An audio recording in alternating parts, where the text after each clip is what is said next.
Hello viewers, this is John from Civil Center. Welcome to our channel. As we know, Civil Center is continuously working with the vision to guide civil engineering students and professionals. And for that, we keep making videos on different software. We are also open for our live online classes. So if you also want to join our live online classes, then you can find a link in the description. And all you have to do is to just fill this Google form and I will personally give you a call. Okay, now let's go to today's video. So what are we going to learn today? Today we will learn how you can use animation in SketchUp.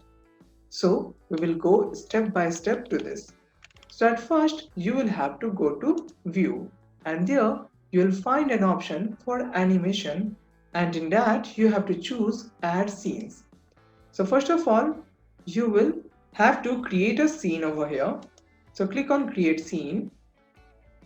Your scene has been created. Now you can just move it around, okay, and finalize your scene and then leave it like this. Then you can go to view again, go to animation and click on add scenes. Okay. Now you will just rotate it a little bit, show the another background and leave it like this. Now let's go and save another scene. Okay. So I will just save it in this angle and then I can have multiple scenes like this. Okay, so I will just go with 4 scenes over here. Okay, and after that if you want then you can add as many scenes as you need.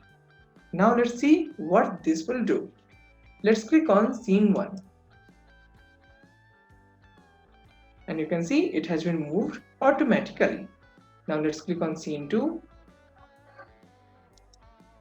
So over here you can see it is capturing all the movements that my mouse has made. And I can have a clear view of the image from here. Like you can see even the tiles that has been applied over here. Now let's go to the view again, go to animation and click on play. And this will include all the scenes that were there in your model. So you can see you can create a nice animated video in SketchUp like this. Okay guys, so that was a simple technique of using animation in SketchUp. If you like this video, hit the like button, share it with your friends and colleagues and subscribe to our channel. Till then, take care. See you in the next video. Thank you.